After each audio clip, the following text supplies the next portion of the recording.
que você pensa na apresentação? Você vai falar sobre a ideia do projeto, você vai falar sobre para que ele se destina, qual é o público-alvo, ou você vai falar do projeto, a defesa do projeto, né? De que se compõe o projeto. Então há vários tipos de apresentações de acordo com o tema que você queira abordar no projeto, de acordo com o objetivo que você queira atingir pelo seu projeto, que vai predominantemente determinar o teor do texto da sua apresentação. Além disso, vejamos o seguinte: o projeto tem, em alguns momentos, a capacidade de se distribuir, de se distinguir, de se desdobrar, né, em mais de um produto. E temos um produto secundário, que seria o registro fotográfico, que geraria uma exposição fotográfica, ou o registro audiovisual, daí o produto secundário. É importante você compreender que a capilaridade de um projeto, ou seja, a sua conexão com outros subprodutos, também qualifica o projeto. Mas os projetos articulados também são projetos que demandam uma defesa mais elaborada. Quando você tem um projeto que tem uma conexão com a produção de um site, que você tem a produção de um case em relação à lei de acessibilidade, né? Você tem um projeto em relação a produzir um case através de um DVD do projeto. Você tem aí também outro subproduto que poderá ser um CD do registro de atividade do projeto, como fosse um making off. Então, tudo isso são ideias que poderão compor a apresentação do teu projeto. Lembrando sempre que a diversidade dos produtos vai de acordo com o perfil da ideia do seu projeto. Você percebe, portanto, a relação que existe entre a apresentação e demais outros itens que circundam a apresentação de um projeto. Voltando à tela principal, podemos verificar a inclusão também de uma característica do projeto que versa sobre onde você irá executar o projeto, né? Ou seja, quando será realizado o projeto. Ou seja, falamos aí da questão de um calendário, e esse calendário também influencia no tema apresentação, porque será uma forma de você defender o projeto, colocando ele dentro de um espaço temporal, dentro de uma região de execução do projeto, que pode ser em algum estado, não o seu estado de origem, poderá ser um município, um distrito, né? Uma região rural, uma região urbana. A localidade de realização dessas atividades será onde? Ou seja, vai ser num ginásio, vai ser numa praça, vai ser numa rua, vai ser num teatro, num cinema, num auditório, num foyer, numa galeria de exposição, num lançamento de uma obra numa livraria, numa atividade na escola, na comunidade, na periferia, né, debaixo do viaduto, em praça pública, como já foi falado anteriormente. Enfim, definir aí a que se destina em relação à execução do projeto. Qualquer projeto requer pesquisa. A pesquisa é a base de tudo, não só para a apresentação, como para o desenvolvimento da ideia do seu projeto. O orçamento do projeto. É importante grifar que o orçamento reflete também, entre outros itens do projeto, o que está descrito, defendido e indicado no item apresentação do projeto, bem como no item objetivos do projeto, tanto o objetivo geral, bem como os objetivos chamados objetivos específicos, tá certo? Objetivos gerais e objetivos específicos. Importante ressaltar o seguinte, que o orçamento deve prever todas as despesas, todas sem exceção, para a boa realização do projeto.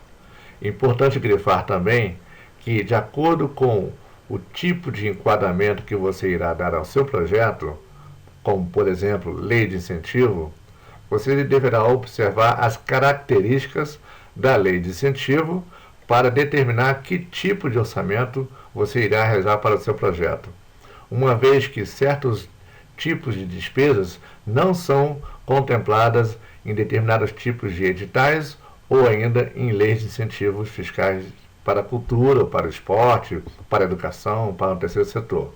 Em relação ao orçamento, podemos citar diversos eixos que determinam o impacto do orçamento. Ou seja, você tem aí uma questão de fornecedores que irão subsidiar as despesas do teu projeto, ou seja, para a realização desse projeto. Temos, portanto, fornecedores, pessoas físicas, que por seguinte terão o custo não só do seu salário, que irão receber, mas também o custo do recolhimento de impostos, que também deverá estar contido no orçamento, nos custos administrativos ou no custo de recolhimento de impostos.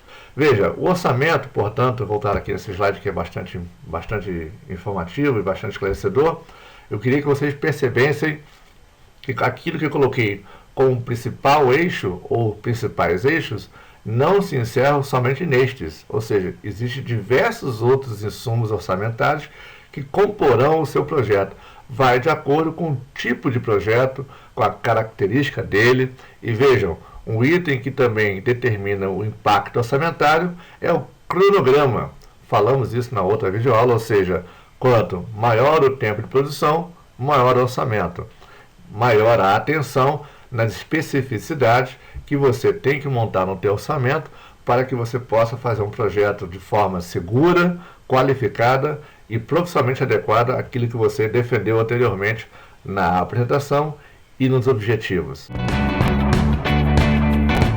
O tema relacionado a isso destina-se especificamente a criar um esclarecimento sobre a legislação que se desdobra para o segmento da cultura, na área de incentivos fiscais, para tanto na esfera federal, na esfera estadual e municipal. Sem contar a questão em relação aos editais também, enfim, tudo isso tem uma relação. Os editais que tem para incremento de projetos, seja eles da cultura, do esporte, da educação, ou do meio ambiente, ou ainda do terceiro setor, mas que tem uma relação entre legislação versus a questão também do edital, de acordo com o tipo do segmento que está se propondo a fazer. A legislação tem aí a capacidade de criar mecanismos de acesso a recursos públicos, sejam eles recursos da União, ou seja, da esfera federal, do Estado e do município. Por que esses três parceiros, digamos assim, no incremento do incentivo de recursos incentivados? Não se pode destacar,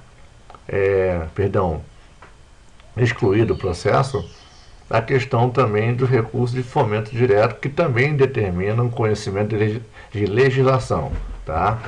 É importante, portanto, que nesse apanhado de leis, conforme está no slide, você procure ter um conhecimento da legislação para melhor apresentar o seu projeto, para melhor tê-lo defendido e bem, digamos assim, cercado sobre aquilo que cada tipo de legislação de incentivo, no caso de patrocínios, versa sobre os projetos. Portanto, é muito importante que o gestor e proponente leiam, participem desse procedimento, apesar de ser uma coisa, digamos assim, maçante fazer uma leitura, entender os artigos, os parágrafos, os incisos, mas são elementos que fazem que o teu projeto possa ter maiores chances de ser enquadrado ou ainda de você não ser excluído na fase de habilitação formal, né, em relação a atender às exigências de editais ou de leis. Então é importante que o proponente, o gestor de projetos, ele tenha também a necessidade de estar atento a dominar, ou pelo menos a ter conhecimento, lendo os instrumentos legais, para ter certeza que o seu projeto está atendendo, melhor dizendo, preenchendo devidamente as questões que são relacionadas às leis específicas. Agora, o que significa democratizar e dar acesso? Né? São dois conceitos que trabalham juntos, formando um resultado coletivo e falando, portanto, de um benefício coletivo. Desta forma, temos que compreender de que maneira, através do seu projeto, você vai realizar ações que possibilitem que mais pessoas sejam beneficiadas pela sua realização. Ou seja, de que maneira se dará a ferramenta para garantir que mais e mais pessoas terão a facilidade de acesso. Ou seja, ao você pensar num projeto para qualquer segmento ou finalidade, o objetivo do projeto é tornar visível algo que ainda é invisível e bem como garantir que pessoas possam ter acesso a esta ideia do seu projeto, tenham acesso à realização do seu projeto, tenham acesso, portanto, à execução do projeto. Significa dizer que quanto mais pessoas forem beneficiadas pelo projeto, é um resultado também de democratização de acesso. A questão é, caberá a você, portanto, mensurar isto, montar uma estrutura que garanta, portanto, e que reflita que você está atento, que você está buscando ferramentas e condições para que as pessoas tenham acesso à realização do projeto. Você poderá estar realizando projetos na praça, em ruas, ginásios, teatros, cinema, campos de futebol, tendas, circos, lonas, paredes de imóveis, auditório, foyer e etc. O que isso significa? Significa que você vai estar colocando uma ação que garanta, portanto, a visibilidade do projeto. Agora, tornar visível não significa que você já resolveu o problema de acesso ou democratização de acesso. Caberá a você a definir de que maneira você vai trabalhar para que isto ocorra. Ou seja, quais são as ações que você irá realizar para facilitar o acesso para que o maior número de pessoas sejam atendidas pelo projeto. É uma preocupação que você deve ter desde o início, estar atento a essa questão, para que você entenda que aquilo que você realiza, o objetivo principal do que você realiza, é que ele seja visto. Então, em ruas, de que maneira você vai facilitar o acesso das pessoas? Em auditórios, como é que você vai trabalhar a comunicação do projeto para que as pessoas se desloquem a esse auditório? Espaços e praças públicas, como você irá utilizar a divulgação para que haja a maior concentração possível de pessoas para participar do projeto na sua prática. Ou seja, não é só pensar no projeto e realizá-lo. Você tem que tirar as barreiras invisíveis, você tem que criar condições que as pessoas tenham acesso ao projeto, né? Ainda que sejam projetos que tenham caráter comercial, ou seja, a questão de uma relação de bilheteria, bem como projetos de caráter filantrópico, ou seja, que são através de realizações gratuitas, né? Sessões gratuitas, acesso gratuito, seja qual for a denominação que você queira praticar.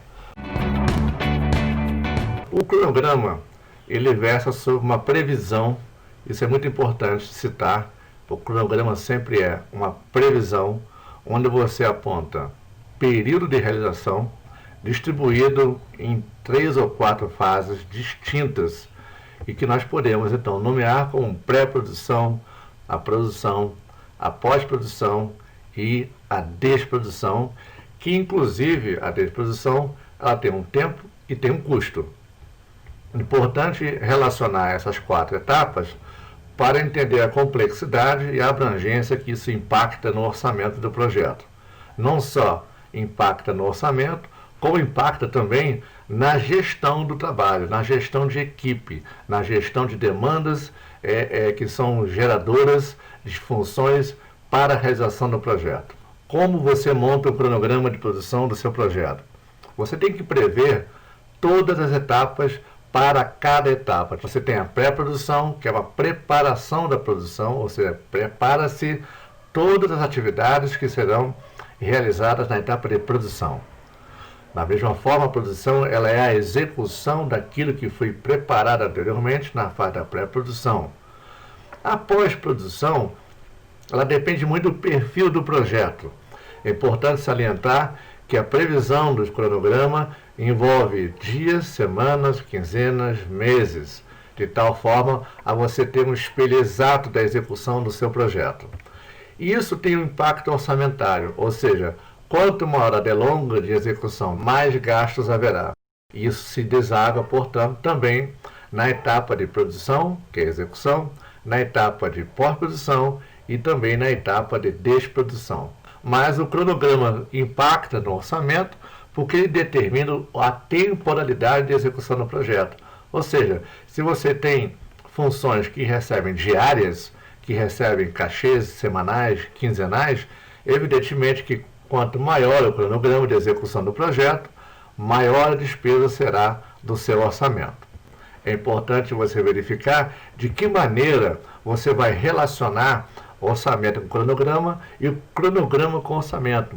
Parecem similares, mas você analisando de um ângulo para outro ou de outro para um ângulo, você compreenderá as necessidades e características particulares de cada item.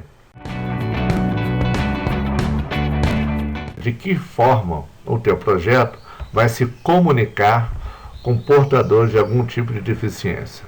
Assim sendo, quando você redige seu projeto na apresentação, onde você defende a ideia do projeto, onde você estabelece ali os objetivos do projeto, você tem que ter em mente também de que forma você irá falar com este público e de que forma você também irá propiciar espaços para esse público.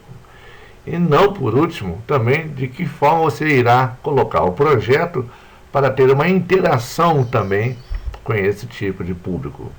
Então, na realidade, é importante você verificar que a manifestação do projeto busca, portanto, também garantir que o seu projeto fale, né, se comunique, se expresse também com esse público. Cabe, portanto, buscar a lei de acessibilidade disponível na internet para que você verifique de que maneira o teu projeto, seja ele na área do esporte, na educação, na cultura, o terceiro setor, e a especificidade do tipo de projeto a cada segmento, para que você perceba, então, o que você terá que fazer para se adequar e garantir a acessibilidade, portanto, desse público-alvo. Veja que é o seguinte, é interessante também, que quando eu falei agora há pouco sobre público-alvo, na acessibilidade, falamos, portanto, de um determinado público-alvo, de um extrato socioeconômico desse tipo de público-alvo. Então, a característica é todos os públicos são iguais, o que distingue são as classificações sociais e econômicas, e aí você pode entrar na especificidade da região urbana, rural, de periferia, enfim, para que você possa melhor compreender de que maneira entender esse público, entender as suas necessidades, né, as condições para que eles possam ter acesso, de forma então que o seu projeto faça parte de um pensamento e de uma política social de inclusão, de democratização, de acessibilidade, ou seja, somos todos iguais.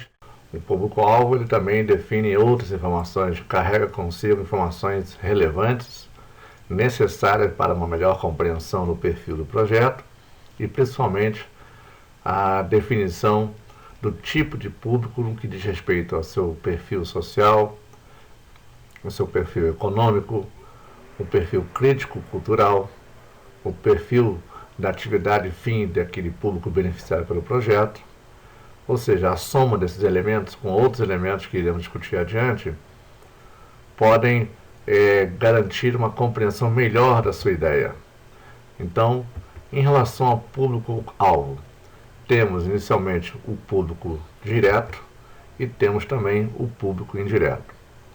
O indireto, como já diz a palavra, ele estaria sendo atingido também por uma atividade fim do projeto, que é a parte também da repercussão do resultado do projeto, aquilo que acontece na sua região, atinge indiretamente por conhecimento, por tomar como saber, pela repercussão do projeto para aquele público que foi atingido diretamente, ou seja, o público direto, bem como também ele é atingido de forma positiva pelo plano de divulgação e divulgação do projeto.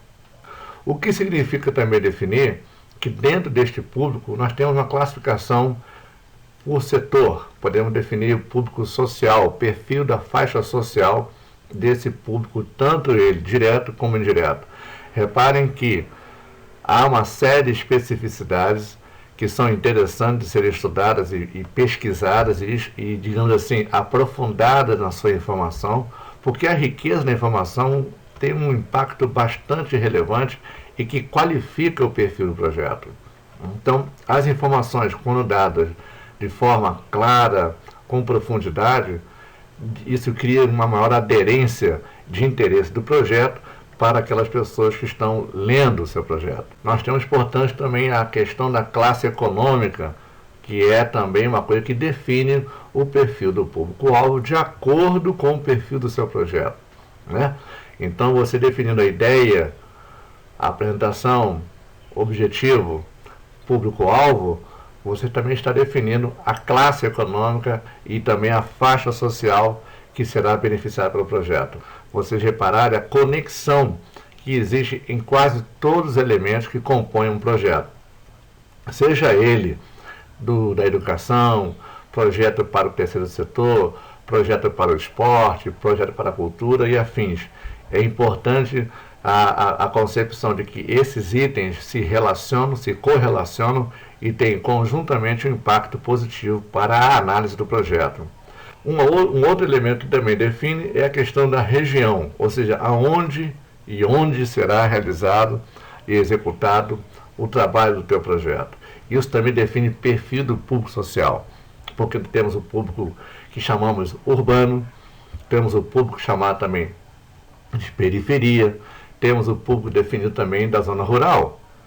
Ou então, uma quarta via, que seriam todos estes reunidos, né, beneficiados em etapas distintas de realização do projeto, mas que seriam concomitantemente beneficiados pela execução do projeto. Direto ou indireto, subjetivo ou objetivo, mas o projeto busca de alguma forma, além da sua execução, além da sua mensagem, fazer alguma contribuição, né?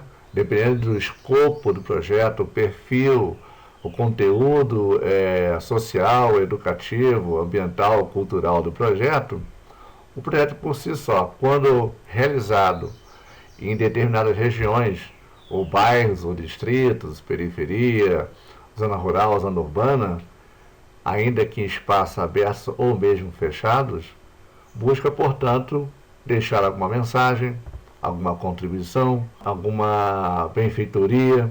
No que diz respeito à benfeitoria, ela é uma benfeitoria também de reparação, é uma benfeitoria também de deixar uma mensagem como objetivo do projeto. Ou seja, qual é a função social do projeto, qual é a associação da mensagem do projeto.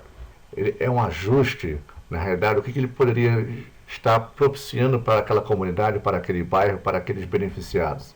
O conceito, né, sem entrar muito na literatura de cada item que vocês estão vendo no slide, é a questão seguinte: qual é realmente a melhoria que o teu projeto ou que a sua ideia quer propiciar para os beneficiados ou para aquela localidade?